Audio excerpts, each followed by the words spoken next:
एक युवक अपनी शिक्षा के लिए अपने गुरु के साथ कई वर्षों तक रहा, लेकिन गुरु ने कभी उसे कुछ करने के लिए नहीं कहा। शिष्य बार बार यही सोचता कि गुरु कुछ उससे कहे, कुछ आदेश दे ताकि मैं कुछ करूं, लेकिन गुरु हमेशा यही कहते कि मुझे देखो, जैसा मैं करता हूं बस वैसा ही करो, मैं जो नहीं करता वो मत करो, इसे ही अपनी सीख समझो।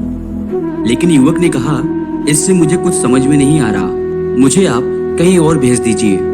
तो गुरु ने कहा, यहाँ से कुछ मील दूर एक सराय है, वहां जाकर तू 24 घंटे ठहर, वो सराय का मालिक तुझे बहुत कुछ सिखा देगा। उस शिष्य ने अपने गुरु को प्रणाम किया और वहां से सराय की तरफ चल पड़ा। लेकिन वो युवक रास्ते भर सोचता रहा कि जब इतने बड़े गुरु महात्मा के पास आकर मुझे ज्ञान की प्राप्ति नहीं हुई, तो भला वो सराय का मालिक मुझे क्या सिखा पाएगा?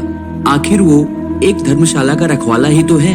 यही सोचते सोचते युवक बेमन से सराय की तरफ चला जा रहा था। उसे कुछ समझ में नहीं आ रहा था। जब वो सराय के पास पहुंचा तो सराय के मालिक की शक्ल और सूरत देखकर उसका मन खिन्न हो गया। उसने सोचा कि भला यह मुझे क्या सिखाएगा, लेकिन क्या कर सकते हैं, 24 घंटे तो वहां पर रुकना ही था, क्योंकि गुरु का आदेश था। साथ ही गुरु ने यह भी कहा था कि देखते रहना, क्योंकि शायद वो सराय का मालिक भले ही तुमसे कुछ ना कहे, लेकिन वो क्या कर रहा है उसे गौर से देखते रहना। इसलिए शिष्य उसे ध्यान से देखते रहा। उसने देखा कि वो सराय का मालिक दिन भर धूल ही झाड़ता रहा। धर्मशाला में कोई आया कोई गया, तो कभी वो इस कमरे की सफाई करता तो कभी उस कमरे की सफाई करता।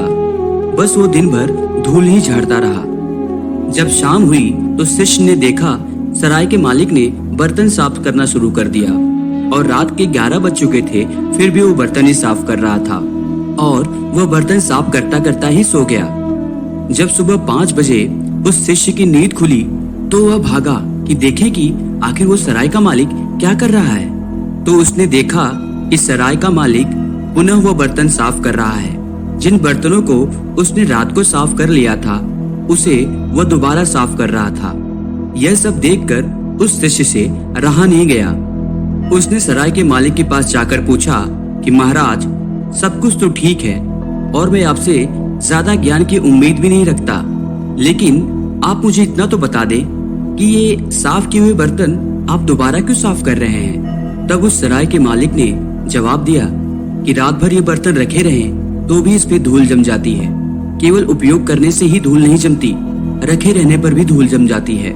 समय के बीतने से हर वस्तु पर धूल जम जाती है। पर यह बात उस युवक को समझ में नहीं आई। वह गुस्से में अपने आश्रम वापस लौट आया और गुरु के पास जाकर चिल्लाते हुए बोला, आपने मुझे कहाँ भेज दिया था? उस इंसान के पास? वो तो खुद एक पागल इंसान है। वो तो बस बर्तनों को ही घिसता रहता है। पूरे दिन भर वो धूल झाड़ता रहा, पूरी रात भर वो बर्तन साफ करता रहा, और सुबह होते भी जब मैंने देखा तो वो केवल बर्तन ही साफ कर रहा था, जो कि उसने रात को साफ करके रखे हुए थे। गुरु ने कहा, हे नासमझ, मैंने तुझे यही देखने के लिए भेजा था। तेरे जीवन में जो तेरे सपने हैं, उसके लिए तू अपने आप को दिन में भी घिस, रात में भी घिस, क्योंकि समय बीतने के साथ साथ सपनों पे धूल जम जाती है। इसलिए यदि अपने सपनों को साकार करना है, उसके लिए हमेशा अपने आप को घिसते रहना पड़ेगा।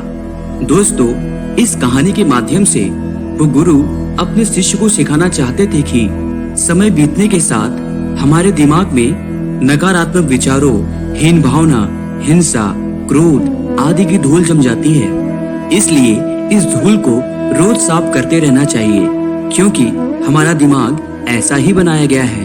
अगर हम इसमें कोई सकारात्मक चीजें नहीं डालेंगे तो ये नकारात्मक चीजों को अपने आप ही आकर्षित कर लेता है। जैसे बर्तन अपने आप ही धूल को अपनी तरफ आकर्षित कर लेता है, और समय के साथ साथ वो गंदा हो जाता है और उसकी वास्तविक चमक धूमिल हो जाती है।